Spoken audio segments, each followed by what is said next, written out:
Hello everyone, welcome to unique study point. Unique study point में बहुत बहुत स्वागत है आप सभी लोगों का। तो चलिए आज हम लोग स्टार्ट कर रहे हैं पॉलीटेक्निक क्लास में इलेक्ट्रिकल वन मशीन को, और ये सब्जेक्ट है आपका पॉलीटेक्निक थर्ड सेमेस्टर में आपका चलता है। तो जैसा कि आप सभी लोग जानते हैं, इस सब्जेक्ट को हम लोग अच्छे से कवर करेंगे। ये सब्जेक्ट है आपका EM1, और इस सब्जेक्ट में हम लोग इसका फुल फॉर्म की बात करें तो ये क्या है, इलेक्ट्रिकल मशीन 1। ठीक है, देखो इस सब्जेक्ट को हम लोग स्टार्ट करने से पहले आपको कुछ सिलेबस बता देते हैं कि किस तरीके से हम लोग स्टार्ट करेंगे। देखिए सिलेबस की अगर बात करें तो क्या क्या हमको पढ़ना है वो चीज़ हम देख लेते हैं, एक बार ओवरव्यू ले लेते हैं। देखिए इलेक्ट्रिकल मशीन 1 में अगर हम बात करें तो पहला जो चैप्टर कहें या यूनिट कहें आपकी, वो है आपका इंट्रोडक्शन टू इलेक्ट्रिकल मशीन, यानी कि इंट्रोडक्शन टू इलेक्ट्रिकल मशीन। तो इसमें आपको ये बताया जाएगा कि इलेक्ट्रिकल मशीन क्या है, बेसिक फंडामेंटल्स के बारे में कि क्या क्या इसमें कॉन्सेप्ट्स लगते हैं, क्या किस तरीके से होता है मशीन के बारे में इसमें बताया जाएगा। ठीक है, तो ये चैप्टर नंबर 1 है। चैप्टर नंबर 2 या यूनिट नंबर 2 जो आप पढ़ोगे वो यूनिट नंबर 2 होगा आपका DC मशीन का। DC मशीन हम देखेंगे डिटेल में कि DC मशीन में कितने टाइप के मशीन्स होते हैं और इसके क्या क्या कंस्ट्रक्शन है, कैसे हम लोग इसको कवर करेंगे, क्या मेथड्स होते हैं इसके, वो सारी चीज़ें हम लोग कवर करेंगे। यूनिट 3 में जो आप पढ़ोगे वो यूनिट 3 में आपका रहेगा सिंगल फेज ट्रांसफार्मर के बारे में, सिंगल फेज ट्रांसफार्मर।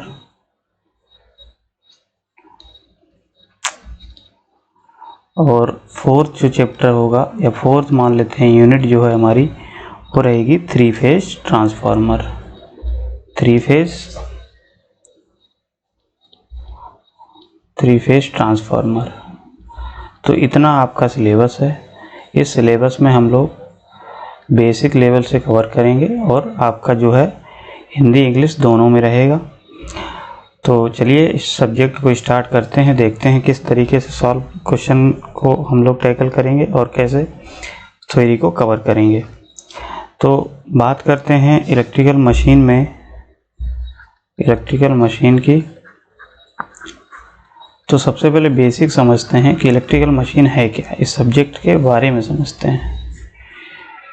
तो जब भी हम बात करते हैं इलेक्ट्रिकल की मशीन की, तो इलेक्ट्रिकल मशीन में हमारे मशीन की बात करें तो हमारे या तो मशीन में आपका क्या हो सकता है, या तो मशीन जनरेटर हो सकती है, या क्या हो सकता है, मोटर हो सकता है, जनरेटर हो सकता है या मोटर हो सकता है। अब जनरेटर और मोटर क्या होता है, क्या डेफिनेशन है, किस तरीके से हम लोग इसको कवर करेंगे। तो इससे पहले कवर स्टार्ट करने से पहले कुछ बेसिक चीज़ और आपको बता देते हैं, जिससे कि जो कॉन्सेप्ट हमारे इलेक्ट्रिकल मशीन में यूज होंगे उनको आपको पढ़ना ज़रूरी है, उसको समझना भी ज़रूरी है।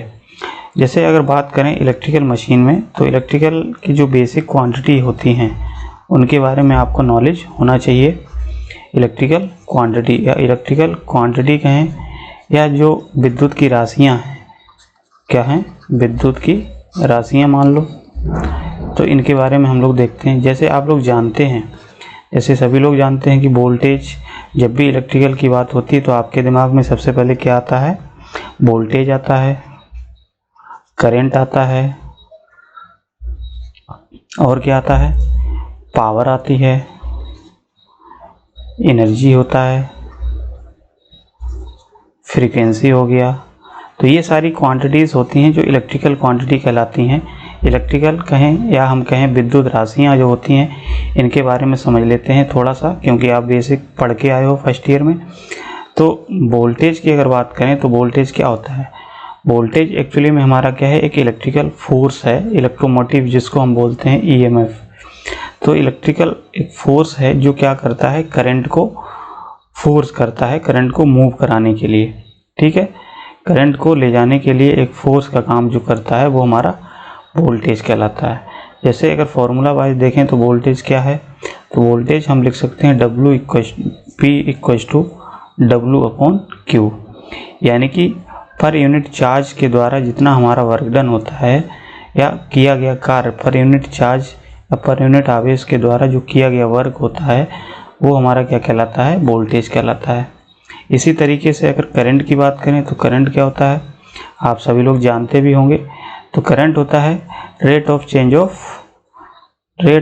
ऑफ चार्ज, या आप ऐसे कह सकते हो फ्लो ऑफ चार्ज, तो dQ/dt कह सकते हो, या आप इसको Q/T से भी रिप्रेजेंट कर सकते हो, यानी कि चार्ज का फ्लो या rate of change of charge भी कह सकते हो। तो ये हमारा क्या है, करंट होता है।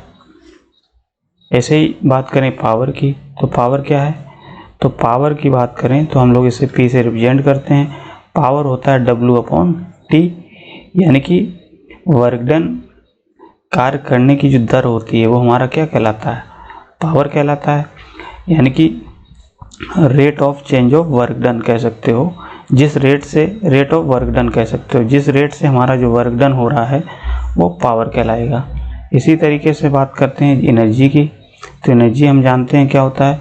अगर हम एनर्जी को बात करें तो पावर को अगर टाइम से मल्टीप्लाई कर दें तो ये हमारी एनर्जी बन जाती है, ठीक है। यानी कि हम कह सकते हैं कार्य करने की जो क्षमता होती है वो हमारी एनर्जी कहलाती है, यानी कि capacity to do the work is known as energy, ठीक है। तो ये बेसिक चीज़ें हैं, आपको एक बार रिवाइज करा देते हैं क्योंकि आप पढ़ तो चुके हैं सभी लोग। तो फ्रीक्वेंसी की बात करें तो फ्रीक्वेंसी क्या है, फ्रीक्वेंसी या आवृत्ति की बात करें तो एक सेकंड में जितने भी हमारे नंबर ऑफ कंप्लीट साइकिल्स होती हैं, नंबर ऑफ कंप्लीट साइकिल जो होती हैं वो हमारी क्या कहलाती है, फ्रीक्वेंसी कहलाती है। या आप कह सकते हो नंबर ऑफ साइकिल पर सेकंड, नंबर ऑफ साइकिल पर सेकंड वो क्या कहलाएगा, फ्रीक्वेंसी। अब जैसे बात करते हैं, जैसे मान लो ये हमारी एक साइकिल है, आगे पेज में देख लेते हैं। जैसे फ्रीक्वेंसी को थोड़े डिटेल में जान लेते हैं। जैसे मान लीजिए जो AC होता है हमारा अल्टरनेटिंग करंट, उसका वेव फॉर्म इस तरीके से होता है, बताइए यही वेव फॉर्म है। यानी कि अल्टरनेटिंग का मतलब क्या है, एक बार पॉजिटिव एक बार निगेटिव, एक बार पॉजिटिव एक बार निगेटिव, तो ये हमारा क्या है, अल्टरनेटिंग करंट होगी मान लिया। अब साइकिल की बात करें तो एक कंप्लीट साइकिल कहाँ से कहाँ तक होगी, तो ये हमारी एक कंप्लीट साइकिल होगी, ठीक है। तो ये कंप्लीट साइकिल होगी। ऐसे यहाँ से देखोगे तो ये भी एक कंप्लीट साइकिल होगी। तो आपसे ये बात करें कि इसमें कंप्लीट साइकिल कितनी है, तो इसमें कंप्लीट साइकिल हमारी कितनी है, यहाँ से यहाँ तक तो 2 साइकिल हैं कि नहीं, बताइए। तो जब 2 साइकिल हैं तो हम अगर ऐसे सोचें कि एक सेकंड में जो साइकिल हैं वो 2 कंप्लीट करी हैं, 2 कंप्लीट साइकिल हुई हैं, तो इसका मतलब क्या है, इसका मतलब है जो हमारी फ्रीक्वेंसी है वो कितनी है, 2 हर्ट्ज़, कितनी है, 2 हर्ट्ज़। ऐसे ही जो हमारी AC होती है उसकी स्टैंडर्ड फ्रीक्वेंसी कितनी होती है, उसकी स्टैंडर्ड फ्रीक्वेंसी जो होती है वो 50 हर्ट्ज़ होती है।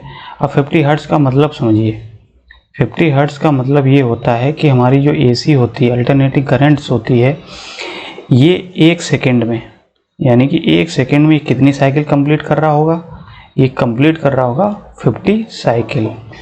तो 50 साइकिल एक सेकेंड में कंप्लीट हो रही है, इसीलिए हम ये कहते हैं कि हमारी जो AC है वो 50 हर्ट्ज़ की फ्रीक्वेंसी रखती है, ठीक है। कुछ देशों में हमारी जैसे डेवलप्ड कंट्री हैं वहाँ पे 60 हर्ट्ज़ भी फ्रीक्वेंसी रखी जाती है, जिसमें सारे डिवाइसेस जो हमारे 50 हर्ट्ज़ पे वर्क करते हैं वहाँ पे। तो इस बेसिस पे हमारी क्या है, फ्रीक्वेंसी की बात है। तो इतनी बात आपको समझ में आ गई होगी। फ्रीक्वेंसी अब क्या है, तो number of cycle per second, number of complete cycle per second is known as frequency, ठीक है, क्लियर है। अब इसमें 2 साइकिल हैं, ऐसे ही हमारी मान लो ये 50 साइकिल इस तरीके से चलती है तो 50 हर्ट्ज़ हमारी फ्रीक्वेंसी हो जाएगी। तो ये सब बेसिक चीज़ है। अब एक चीज़ और समझ लेते हैं, जैसे मान लो आप जब मशीन को डील करेंगे, इलेक्ट्रिकल मशीन को हम लोग पढ़ेंगे, तो इसको पढ़ने के लिए कुछ बेसिक कॉन्सेप्ट हैं वो आपको पता होना चाहिए। जैसे आपसे ये कहा जाए कि वोल्टेज का जनरेशन कैसे किया जाता है, वोल्टेज का जो जनरेशन होता है यानी कि वोल्टेज को हम कैसे उत्पन्न करते हैं, तो वोल्टेज का जनरेशन कैसे होता है। तो वोल्टेज को उत्पन्न करने के लिए हमारे पास अगर दो चीज़ें हैं, क्या क्या, एक मैग्नेटिक फ्लक्स को कहें या क्या कहें, चुंबकीय फ्लक्स कहूँ, और एक हम मान लेते हैं कोई कोयल की बात करें तो कोयल हो सकता है जैसे कंडक्टर हो गया, कंडक्टर से ही हमारी कोयल बनाते हैं।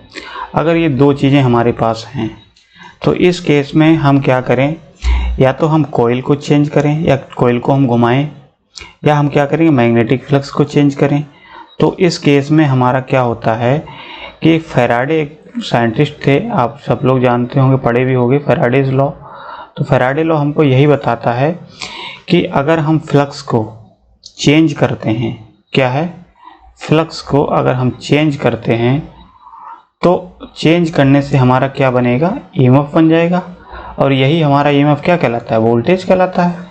हमने पहले ही बताया वोल्टेज क्या है, एक तरीके का इलेक्ट्रोमोटिव फोर्स होता है जो करंट को मूव कराने का काम करता है, करंट को ले जाने का काम करता है।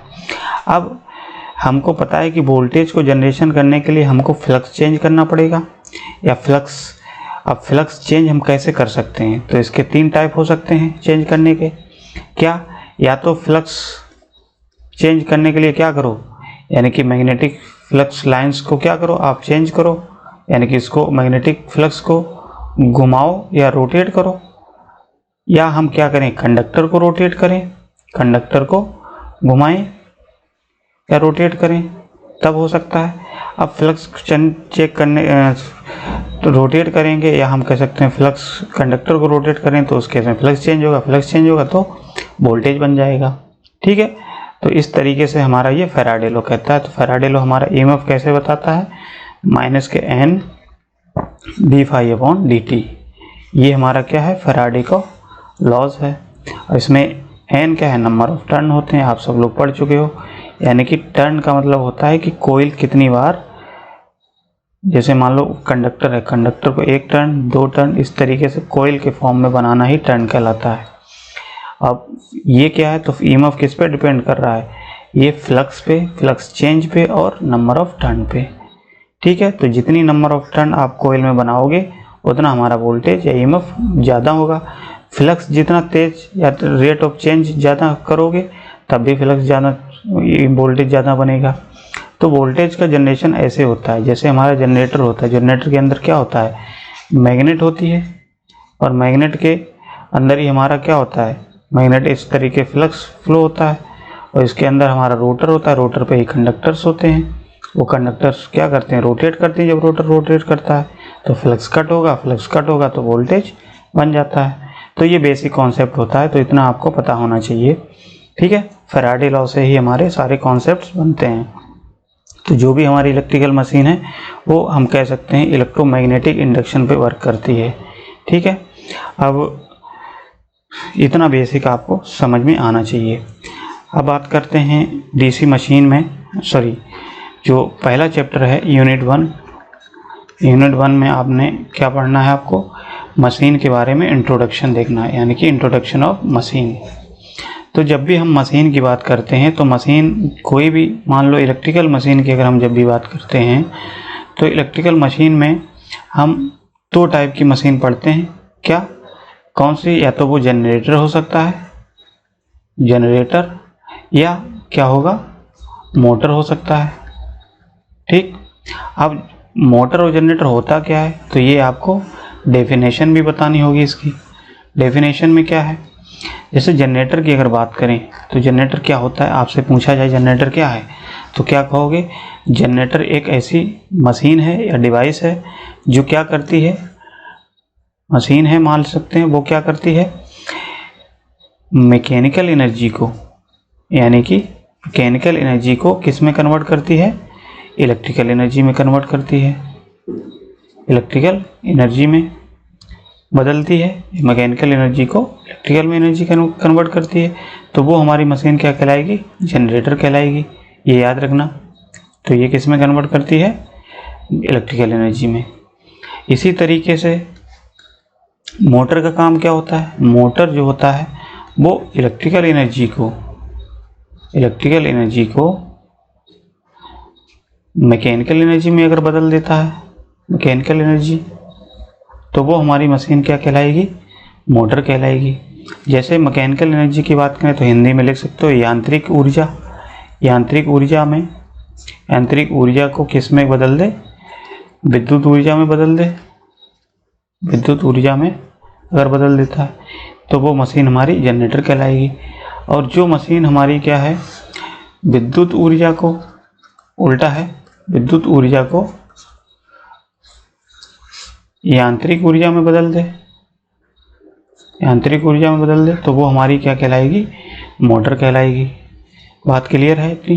तो ये आपको डेफिनेशन आपको लिखनी होगी। तो ये आपका फर्स्ट मतलब कह सकते हो सिलेबस स्टार्ट हो गया। तो यहाँ से फर्स्ट आपका यही है कि डेफिनेशन पूछता है। डेफिनेशन में क्या लिखोगे, जनरेटर वह एक मशीन है जो मैकेनिकल एनर्जी को इलेक्ट्रिकल एनर्जी में परिवर्तित करती है, उस मशीन को जनरेटर कहा जाता है। मोटर कैसे बोलोगे, मोटर वह मशीन है जो इलेक्ट्रिकल एनर्जी को मैकेनिकल एनर्जी में कन्वर्ट करता है, उसे मोटर कहा जाता है। ठीक है, तो इतनी बात आपको पता होना चाहिए। अब बात करते हैं कि मशीन जो है वो कितने टाइप की होती है। जैसे डीसी मशीन की अगर बात करें तो डीसी मशीन चलो पहले बात कर लेते हैं। मशीन की बात करें तो अगर सप्लाई के आधार पे देखें तो एसी मशीन क्या है, मशीन अगर सप्लाई के आधार पे देखें, सप्लाई के आधार पर मान लो सप्लाई, अब हम जानते हैं कितने टाइप की सप्लाई होती है, तो हमारी एसी और डीसी सप्लाई होती है, एसी और डीसी यही होती है। तो एसी में कौन कौन सी मशीन आती हैं वो पढ़ लेते हैं, देख लेते हैं एक बार कैटेगरी, हम कैटेगरी के हिसाब से देख लेते हैं, जैसे कैटेगराइज करते हैं इसमें।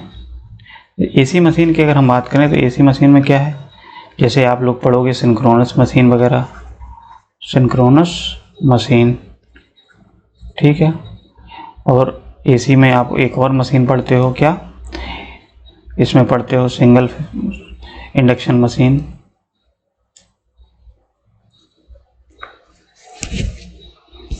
तो इंडक्शन मशीन होती है, ठीक है, इंडक्शन मशीन के बारे में ये पढ़ोगे। अब इनके भी टाइप होते हैं। तो सिंक्रोनस मशीन में भी आप पढ़ोगे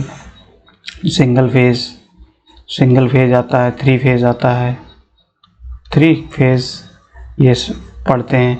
ऐसे इसमें भी हमारे सिंगल फेज 3 फेज आता है, सिंगल फेज और 3 फेज मशीन। डीसी मशीन के बहुत सारे टाइप होते हैं, तो वो आपको डिटेल में पढ़ोगे जब हम स्टार्ट कर देंगे डीसी मशीन को। तो अभी फ़िलहाल आपको इसके बाद आपको ये बताया जाएगा कि हाँ टॉर्क किस तरीके से आपका जनरेट होता है, टॉर्क क्या होता है, किस तरीके से प्रोड्यूस होता है, टॉर्क की वजह से क्या होता है, ये सारी चीज़ें आगे आप पढ़ोगे। तो अभी फ़िलहाल हम इतना ही रखते हैं, आपको सिर्फ इंट्रोडक्शन दिया है सब्जेक्ट का कि आपको क्या क्या इसमें पढ़ना है, ठीक है। तो सिंपली आप इतनी बात याद रखना, जनरेटर और मोटर। तो जनरेटर मोटर के बारे में पढ़ लिया आपने, डेफिनेशन समझ के। अगली क्लास में हम लोग बात करेंगे, नेक्स्ट जो टॉपिक रहेगा हमारा कि टॉर्क हमारा किस तरीके से जनरेट होता है, क्या होता है टॉर्क, बलागुड़ जिसको बोलते हैं क्या होता है, किसका यूज कहाँ पे है, क्या प्रिंसिपल में यूज होता है इसका, ठीक है। तो चलो आज इतना ही रखते हैं।